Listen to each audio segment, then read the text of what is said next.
Okay, thank you very much, Miss Linda, Miss Santi, and also Christine. Ladies and gentlemen, now we will move to the second topic that will be brought by Miss Hazel Acosta. Therefore, I would like to invite Miss Hazel as our second presenter, and also I'd like to invite Rizky as our moderator for the second section. Miss Rizky, screen is yours. Thank you, Ms. Sophie, for giving me the privilege to moderate this second session. Well, as mentioned earlier, my name is Rizky Junaruli, and we will now proceed to Ms. Hazel Acosta.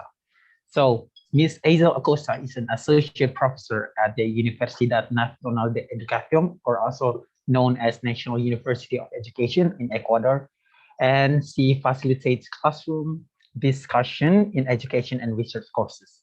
She pursued her Doctor of Philosophy and Development Studies, specialization in Education and Development Research at Ateneo de Davao University, Philippines in 1999.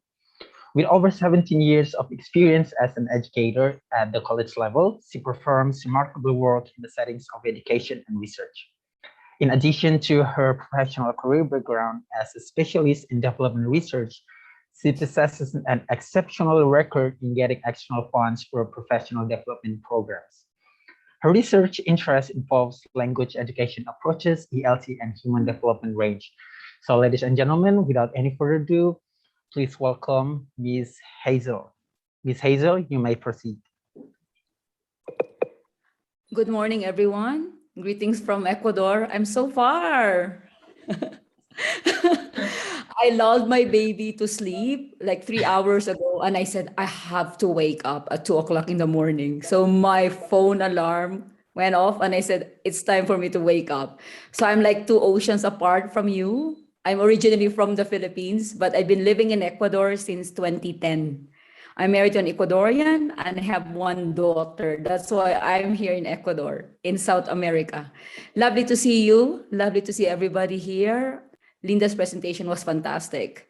So I hope that in this presentation that I'm going to share, you will get something in return. And at the same time, you will get a snippet of our research projects here in Ecuador. So can I share my screen, Rizky? Okay, thank you. Yes, please do. Okay, share.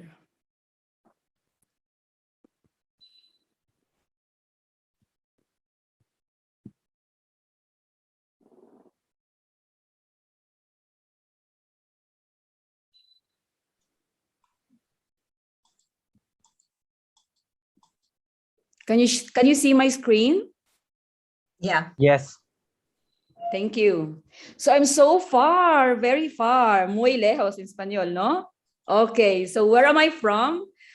I'm originally from the Philippines, but right now I am living in Ecuador. So these are like images of Ecuador, and it's a very lovely country. So you see sea lions. There are 3 regions, the highlands, the coast, and the Amazon. So I hope someday you get to visit here. So my topic is about the twinning approach in teaching and research in EFL. So I'll be talking about context, needs-based research, and relevant research. So it is at the macro level. And what I would like to share are this: the nature of our research projects, the needs-based approach in the identification of problems, and then the contextualization of our method, and the selection of relevant and meaningful areas, focus, and priorities. So what I would like to request from the audience is for you to interact with me. Is that okay? Can I have a thumbs up if you're fine by that? Yay! Okay, so you have to interact with me, okay? So I would like you to share your answers, or you can share your answers in the chat space. Or you can also just unmute your mic and share your thought. Would that be okay with everybody? Can you give me a thumbs up, everyone? Okay, thank you. Brilliant. Okay, let us have the first. So let's get started so that you would have an understanding of what we do here. And I would like to explore your understanding. So everybody, right now, please go to this link. I will share this link in the chat space. Okay, let me stop sharing. Where's the chat space? Ah, yeah, here. Could you please click that link? Could you please click that link? Everybody right now, please. And let me know if you're in that link by giving me again a thumbs up like this. Yes. So let me share.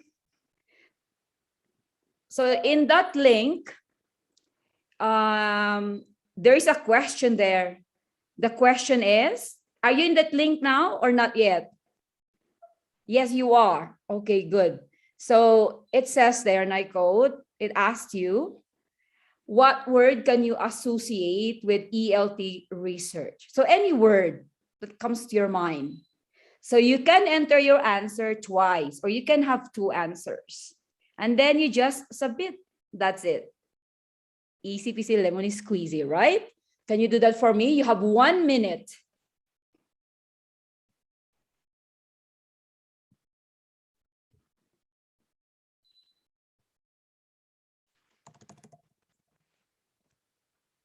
Is it working? Can you help me? If it's working.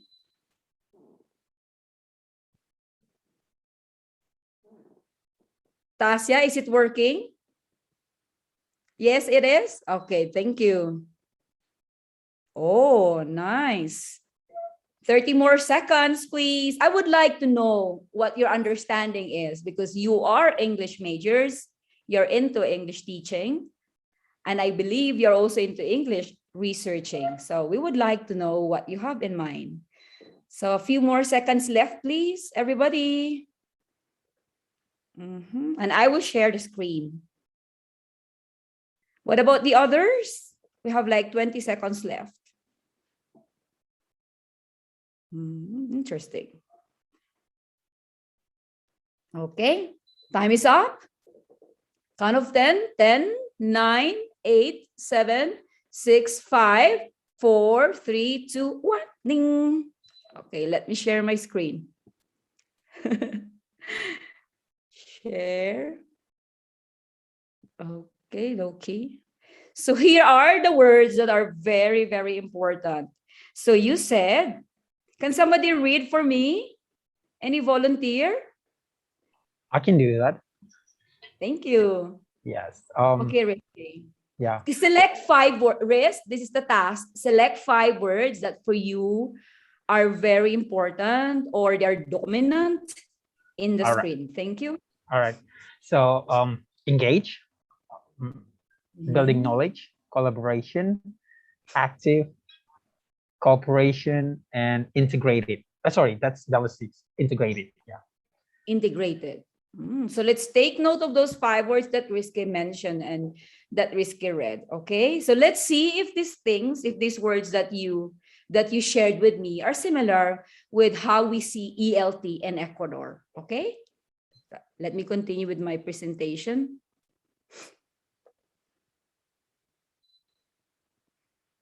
Okay.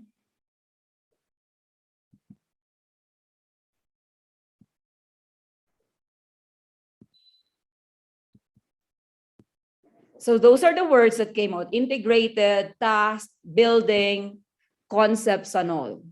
That's very important.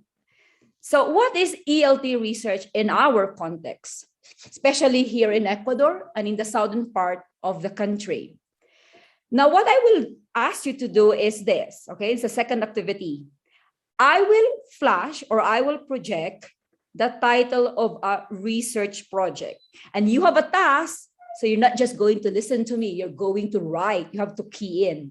So what you're going to do is the moment you see the research title, you will predict a possible research finding or a possible result in sentence form or a word or a phrase. Okay, so you share your answer with me and you type it into, or you share it in the chat space, and you have only 1 minute. So what is the task then? I will share the title of our research project, and then you will predict or you will infer from the title a possible result. Is that fine? Can I have a thumbs up, please? If it's clear, brilliant, very good. Thank you, Risky. What about the others? What about Silviana? And what about Johanna? I like your names. Very good. Okay, ready? Okay, so this is the title. Characterization of the factors that impede or facilitate the teaching and learning of English as a foreign language in elementary and high schools in Zone 6, an exploratory approach. So if you have this title, what is the possible result? Okay, what would be the possible result, especially the words that are very important here, factors that facilitate and factors that impede. So 1 minute to predict a possible result or finding. And then please, I like it if you share it in the chat space, okay? So 1 minute, any, do not be so uptight, yeah? Anything goes, okay? Anything goes. Your idea matters. So please share it in the chat space. Okay, time left. You have 30 seconds left. I'm a research teacher, so I like asking my students to infer, to predict, deduce. Okay, done? Okay, time to share now in the chat space, please. Time to share now in the chat space. Let me see. Count of 5. 1, 2, 3, 4, 5. Could you share your answer now? Any possible result? Oh, nobody has started yet. Factors. Okay. What else? What about the others? Any possible result, do you think?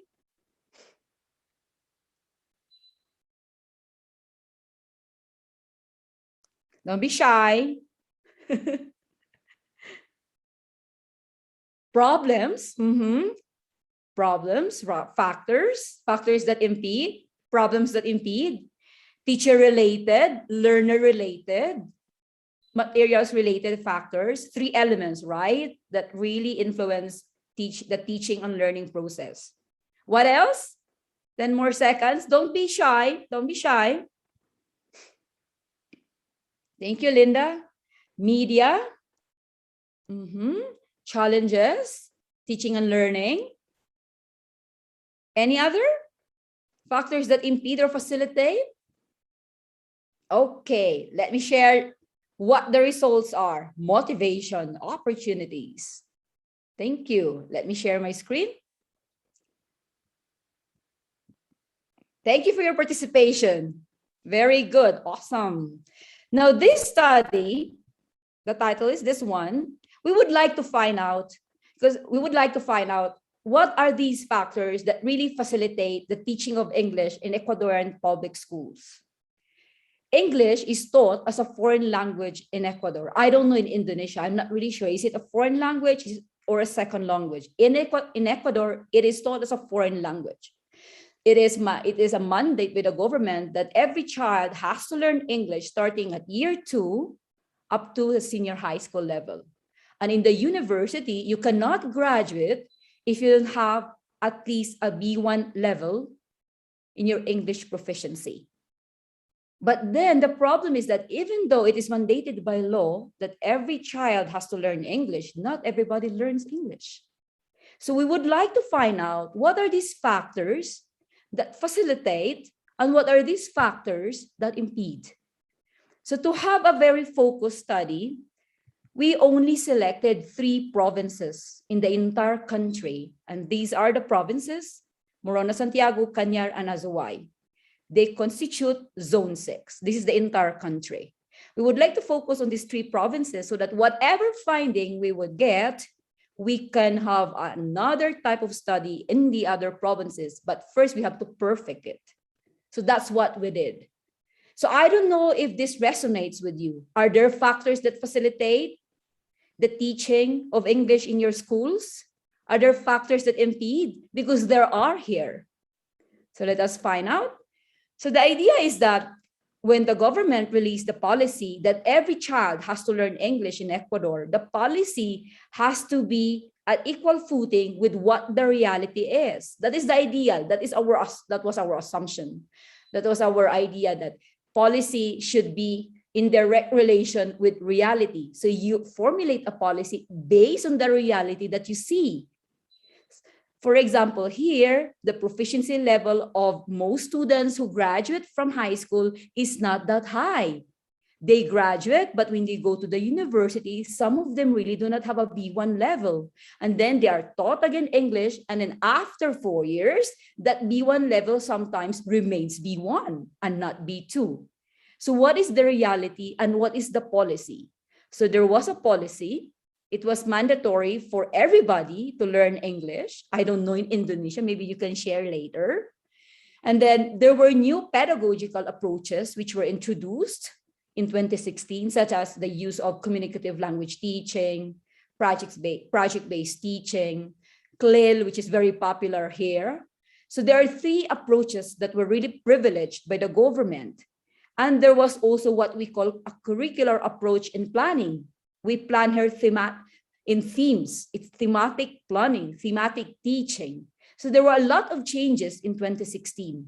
But then when the government said that English has to be taught beginning at year 2 until senior high school, the government did not really somehow see that there will be a shortage of 3,000 teachers in the country. So you have a law, you have a policy that mandates the teaching, but you don't have teachers. So in some rural schools, there are no English teachers. And some of those who teach English are not actually English teachers. So that was a big problem with the government. So there was this law, there was this policy that promotes the teaching of English, but there was also a shortage of human capital. So what we did was that we conducted a survey. Okay, we conducted a survey about how many teachers are in the country. And then we found out that there are actually 3,000 teachers not in schools right now. So that was the problem. So there was a survey administration regarding this. And what are the findings? We also had a lot of observations in classrooms to find out how they teach. We also had a lot of qualitative data collection methods, such as interview and focus group discussions, to find out what really are the factors that impede and what are the factors that facilitate. So we combine 2. We combine quantitative data collection methods and qualitative data collection methods, not necessarily a mixed method design. It's just a mixture of data collection methods, but the idea is to explore the phenomenon. So what are the factors that what are the factors that facilitate teaching and learning of English in classrooms, and what are the factors that impede? So the findings reveal these very important points. Number 1, only 56% of the teachers have a B2 proficiency in the entire country. And then most of them, majority actually, 86%, hold an undergraduate degree in English teaching. 68% of these teachers teach in urban areas, quite few in rural areas. And they conduct classes primarily in the upper class levels, like senior high school, junior high, senior high, and very few English teachers in the primary grade. So, wow, oh my gosh. So they have a B2 level. Most of them, they hold undergraduate degree in English teaching, which is good. They, unfortunately, in rural areas, there is insufficiency. So insufficient number of English teachers. And in the lower levels or in a primary grade, there is a shortage of English teachers. So how do you really solve that problem? It's a very, very big problem. So when we received this funding from the government to have this study, they understood that it did not really cascade in all levels, the policy. Okay, so what are the factors that facilitate? Quite interesting is the proficiency level. Here, the government made a lot of changes. They increased the salary of English teachers in the country 3 times, public schools and university. English was really privileged because there was a lot of funding poured into in the different sectors, especially the Ministry of Education, just to promote this thing. They paid a panel of experts to produce the modules and to produce the books. But then there are still problems. So, but then the proficiency is one factor that really facilitates. If you have the proficiency, most likely you would be able to carry it out very, very well. Then access to infrastructure. So if students receive support materials, teacher support materials, and student support materials, most likely they will develop their English proficiency. And then, of course, the availability of teachers in the upper levels. See, these were the factors that facilitate. But take a look at the factors that impede. It's also proficiency. So those teachers who are proficient, they're better at teaching, they're better at a methodology. And those who are not that proficient, they tend to use Spanish, which is really expected. So 56% of these teachers use Spanish primarily. Most of the time they use Spanish, and it's really translation style. And that is really expected. It's not even like translanguaging or bridging approach. No, in bilingualism, it's really more of translation. So if it's a grammar point, they tend to speak in Spanish first and then followed by English. But those who are proficient, they're better at teaching. And then lack of teachers in rural schools. So there was uneven proficiency levels in urban areas and in rural areas. And then no teachers in lower levels. So you're teaching basic English in junior high and senior high. And then the lack of professional development training, which is very important when you are a teacher. So the factors that facilitate are also the same factors, most of this, that impede. And that's the nature of reality sometimes.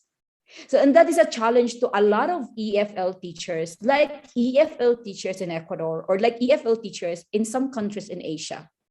Proficiency really is the key. It's the key.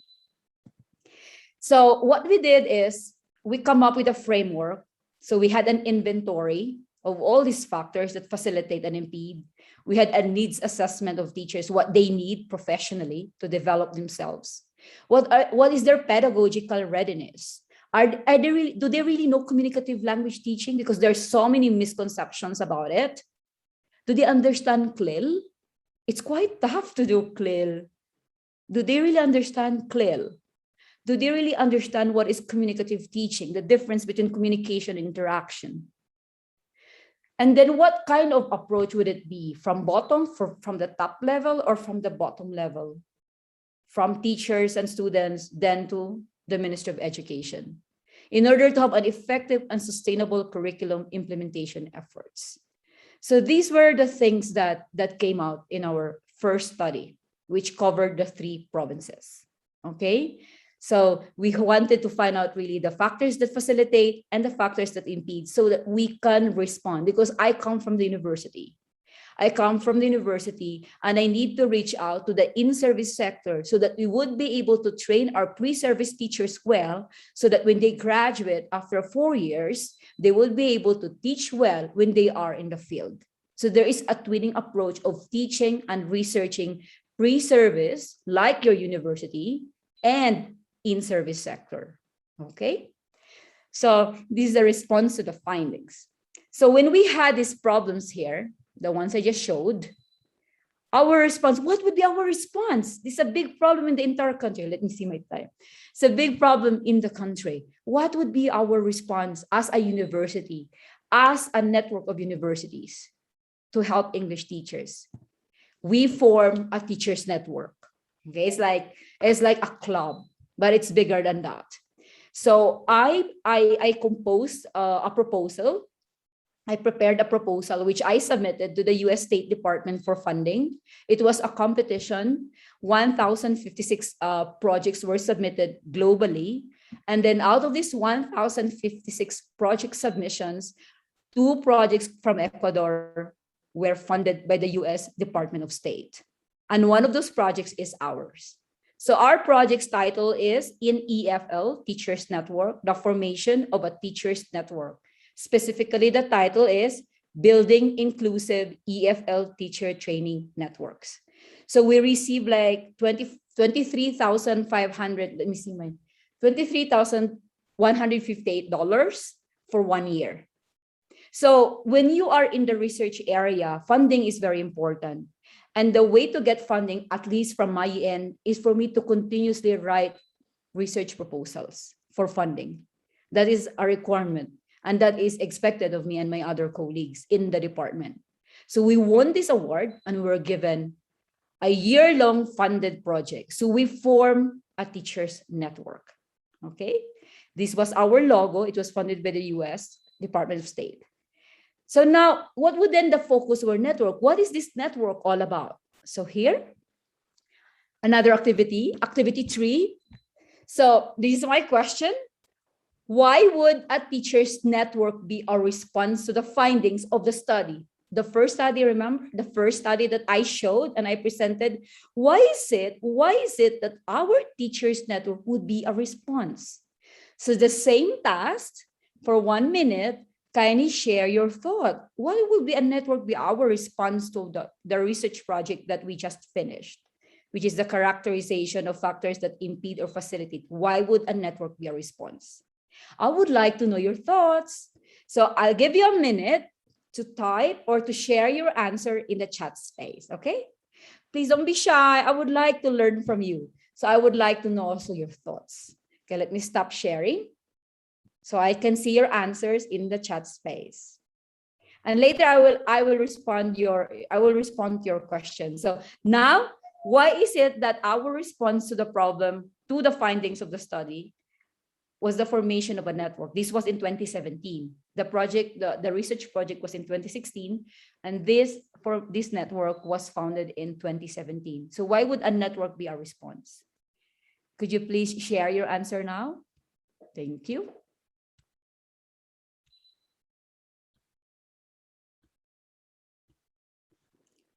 Okay, everybody, please share. Peer collaboration. Oh, I like that. Peer collaboration is key, right? More brains are better than one. That's what people say. To share different teaching methods. Awesome. Between all the teachers. What else? Our network may face the same problems. Oh, right on.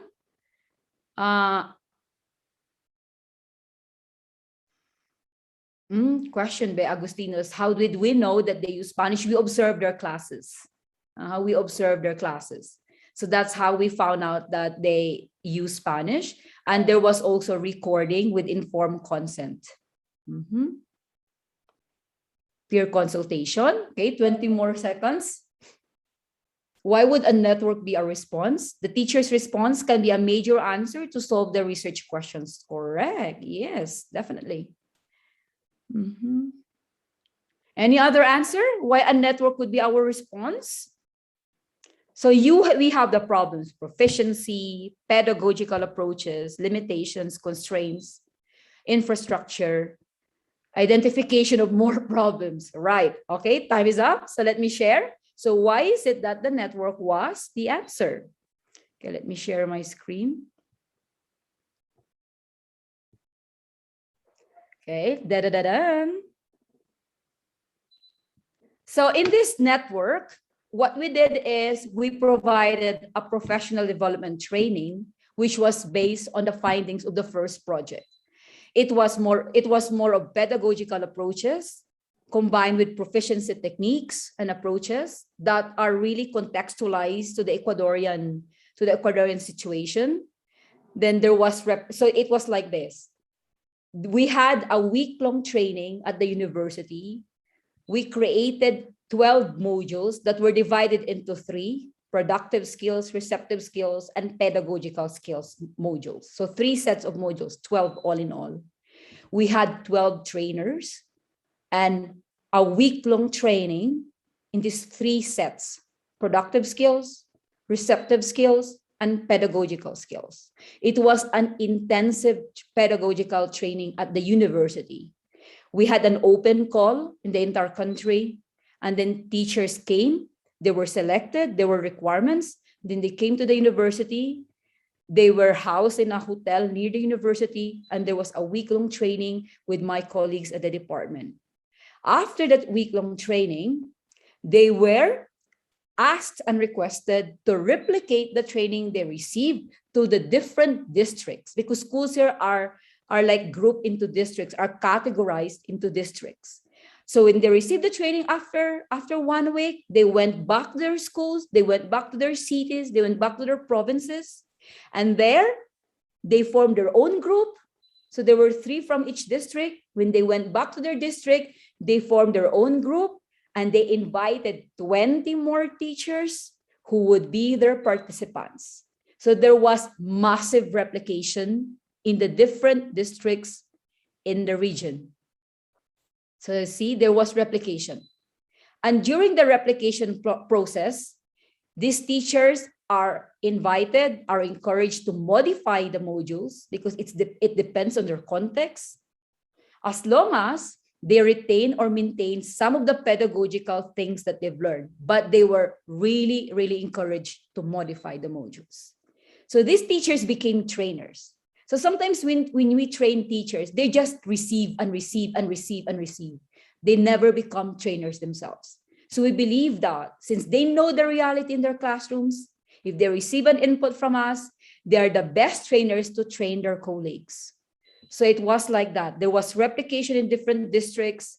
They trained their colleagues, and the last phase, they trained teachers who are teaching English, but not English teachers, non-English teachers teaching English. I don't know if this is the reality in Indonesia.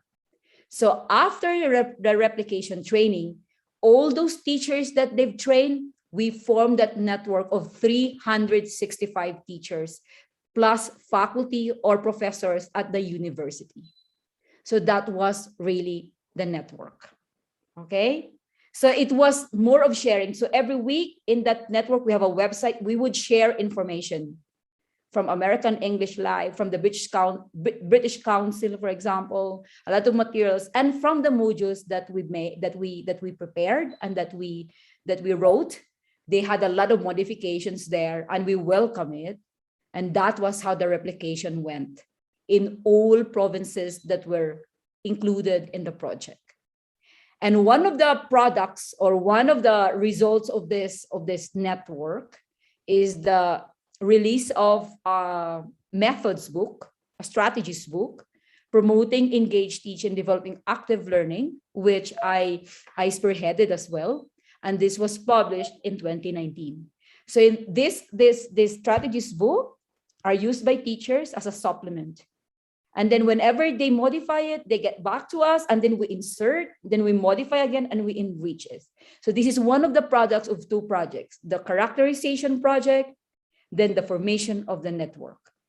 Okay, so teachers can go back to this one, and this is also to disseminate information. The power of disseminating information is that knowledge is shared and it is cascaded. That's very important when you do training, pedagogical training or professional development training, where the university leads. So this is one of the products of our research. And then another is, there was collective impact between in-service and pre-service sectors. Pre-service are the university professors, and the in-service sector is composed of teachers who are teaching in schools. There were partner organizations that really help us, different universities. There was this collaboration between pre-service and in-service. And the recipients and the beneficiaries are the public school teachers who prepare our young children in basic education. So foundation is key. And in Ecuador, they really highlight the importance of a good basic education, and they're really trying their best.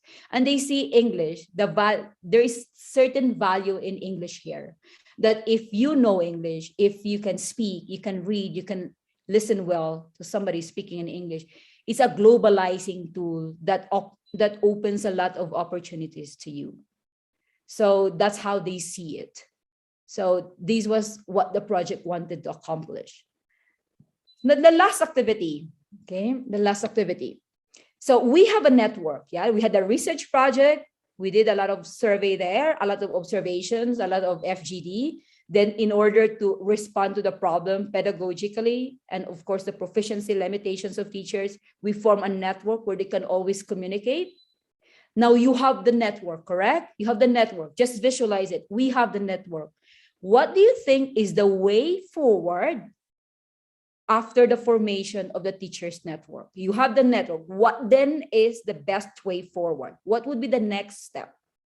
I'll give you a minute again, and then share your thought in the chat space. So you have a network, you have a group like an English club.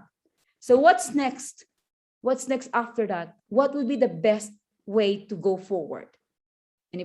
So please share your answer in the chat space.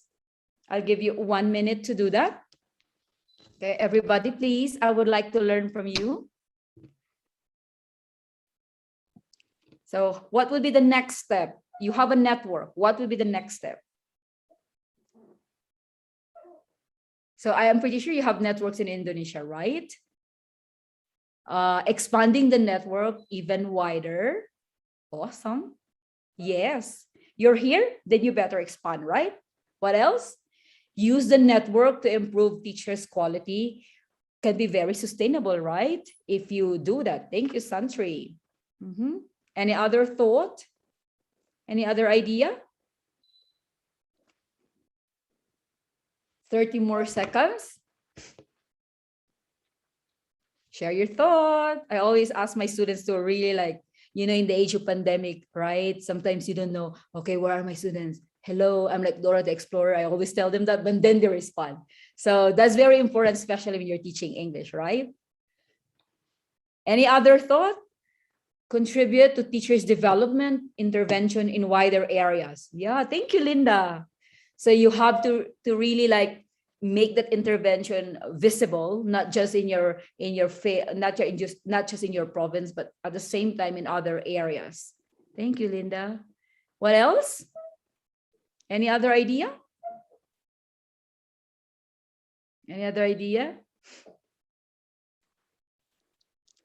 Continuous training, yes.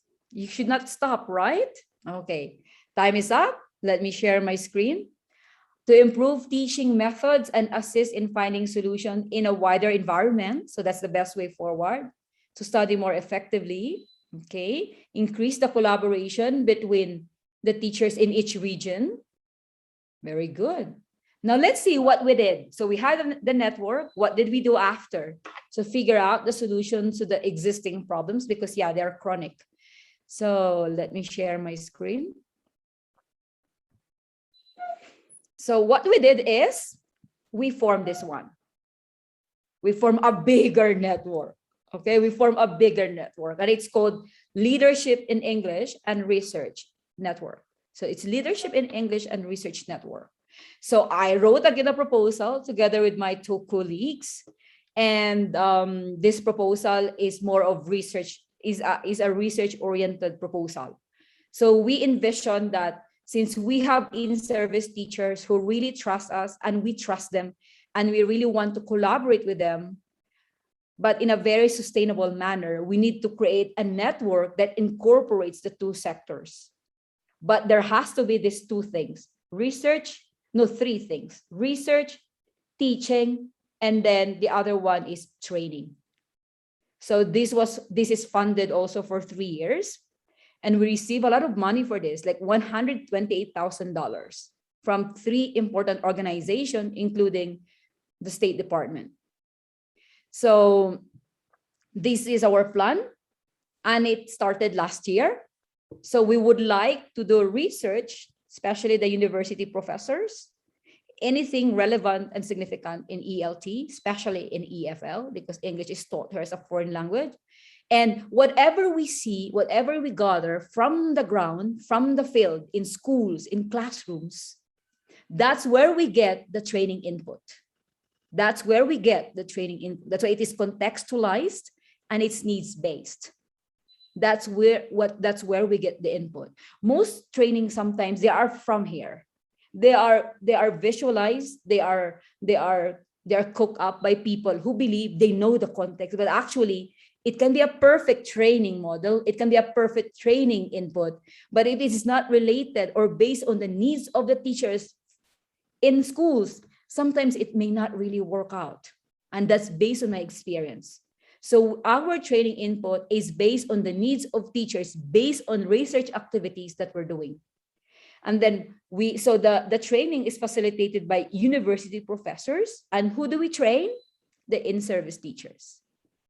And then the relevance or the impact of our training is actually observed or gauged in the teaching quality of in-service teachers when they go back to their schools. So this is how we envision the net. It's very simple. Most networks do this. But what I would like to underscore or highlight here is the importance of contextualized training, the importance of needs-based research, and the importance of doing training and then looking at training, if it's effective, in teaching. Okay? So this is what we did. And we had, in our first year, we had a training in the university, a research training on how to conduct survey. And the first project that we envisioned last year was the identification of teachers' professional development needs. There were factors that impede and facilitate their teaching. We had a training on that. We formed a network. And then we found out what is it really that they need? If we have to profile these teachers in terms of what their professional development needs are, what would it be? What would it be? So we had a survey, to scope the phenomenon. We had a lot of observations, interviews from with teachers from different provinces. And then we made a national survey in collaboration with the Ministry of Education. 3,000 plus teachers answered the survey through the SurveyMonkey website because of the pandemic. So we had to do it online. But because of the ministry's support, a lot of teachers answered the survey. So we had a survey. And then from the survey was finished last year. Now we are writing a national report in 5 areas: teachers' beliefs, teachers' attitudes, teachers, the demographic profile of teachers and their professional development needs, teachers' perceptions, and teachers' attitude, all in relation to their professional development needs profile. Then we had that was the first phase, the survey, which led to the drafting of the national report, which will be released sometime next year, early next year. And then after that, we selected again teachers from the different parts of the country to do in-service training. And at the same time, now we are doing the training based on the survey. Next year, we are going to twin it. We're going to work with them. We, the university professors, will act as their mentors and colleagues in doing action research. So when they go back to their classrooms next year and they implement the kind of input they receive, we will journey with them. We will do action research, not as somebody who is like more familiar or more knowledgeable than them, but we're like partners. So professors, university professors from the different universities will go to schools, public schools, together with teachers who receive the in-service training. We'll find out what specific pedagogical need they would like to develop, what specific skill they need to enhance, and together they'll do the research. Together with them, we'll do the research in their own classrooms. So in the third phase, which will start next year, we will do action research. Okay, so this is it. So these are the research projects that we have done so far in EFL in Ecuador, particularly in the southern part of the highlands. So we diversify our research methods depending on the problem, depending on the topic, and depending on the context. We don't know. We're excited to find out what would be the results in the third phase, when we actually journey with the in-service teachers, when we are in their classrooms and they try their best how to find out or how to solve or how to find solutions to their pedagogical needs or to their challenges in their own classroom. So for example, one teacher said, I really have problems in teaching productive skills, but that is broad profe, or that is broad teacher. So what specific productive skill? Speaking, she said, speaking. But what aspect in speaking? I have problems teaching them how to develop fluency. In what area, for example, in fluency, what specific thing you would like us to help you out with? So we journey with them, and this will start next year in 2022. So far, these are the research projects we have done. So to sum it up or to wrap it up, first, we had this characterization project, which is actually context-based. We identify the needs. Then we form a network of teachers, in-service teachers who were trained. We expanded it to have a network where in-service and pre-service teachers collaborate, building the synergy that is needed between these two sectors. And we're hoping that in the long run, EFL teaching will really, really achieve a milestone. And so far, we're really seeing good results. Okay, that's all. And thank you so much. So if you have questions, I would be very honored to answer your questions. Thank you so much for your kind attention. Thank you so much, Ms. Hazel Acosta. Now I would like to invite my colleague Michael to lead this question and answer sessions. Okay, thank you, Mr. Moderator. Before that, I would like to check my voice. Am I audible? Sorry, it's not clear for me. I'm so sorry. Okay. Let me try again. How about now? No? Hello? Okay.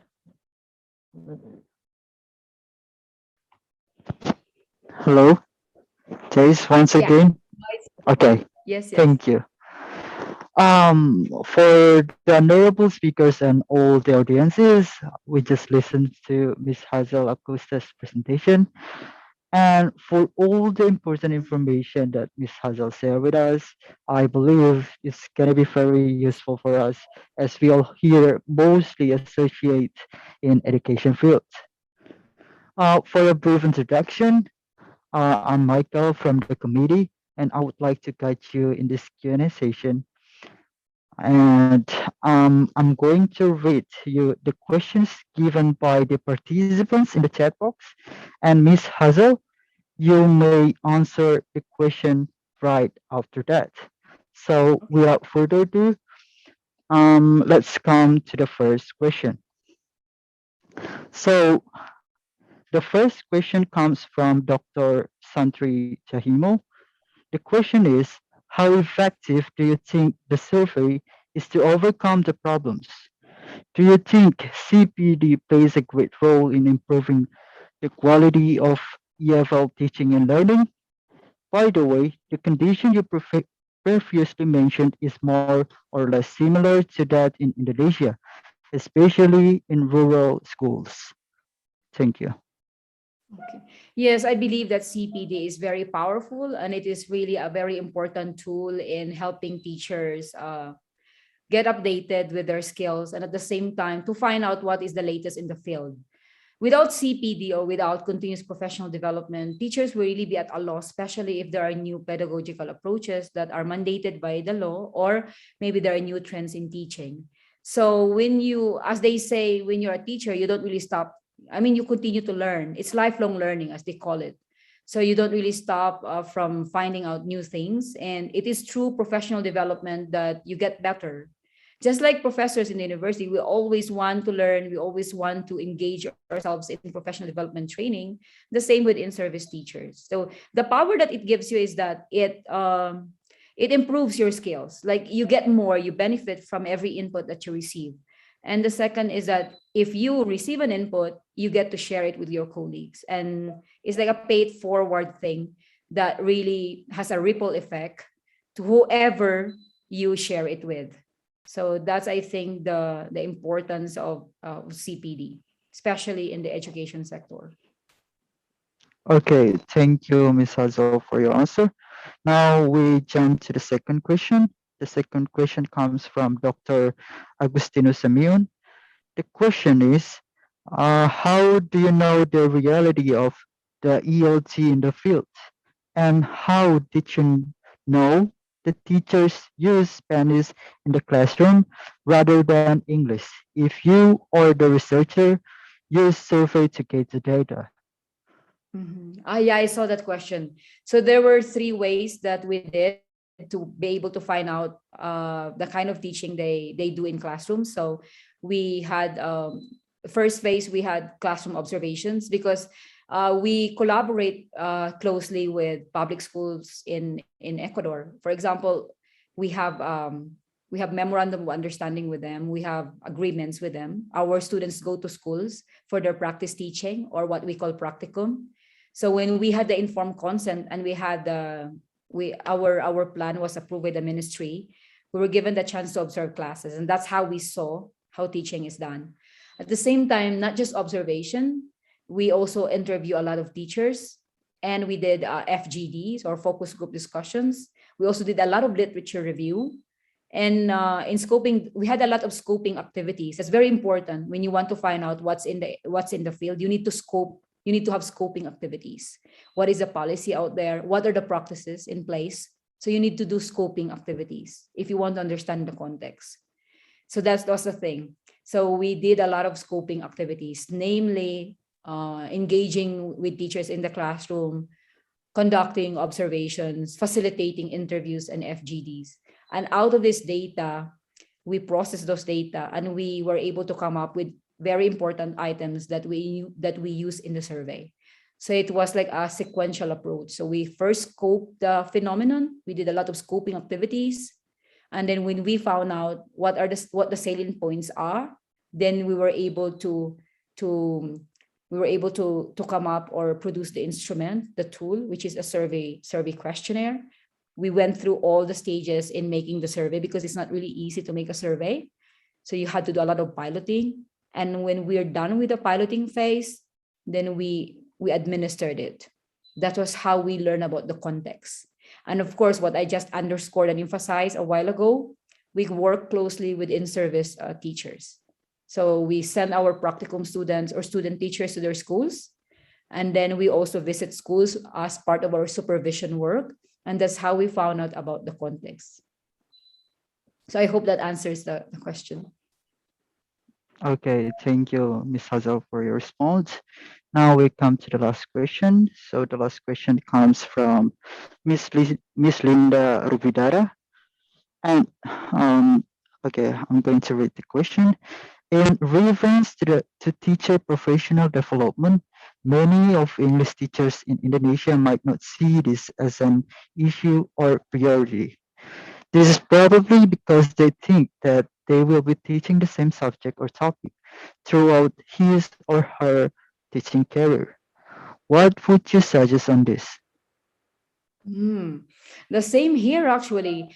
Based on our findings, one specific aspect of teaching that we find difficult to deconstruct, or we find it difficult to respond to, is teachers' belief.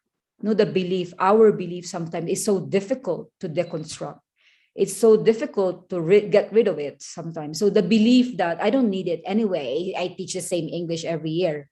I teach the same English every semester. So why should I engage myself in CPD that entails time and sometimes money, right? Can be very expensive.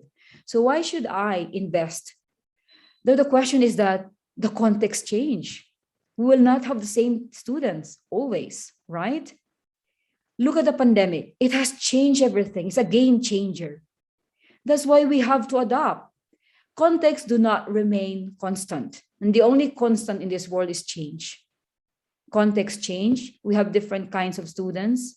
We also have to update ourselves with what is the latest in the field, what works, and what seems to be effective.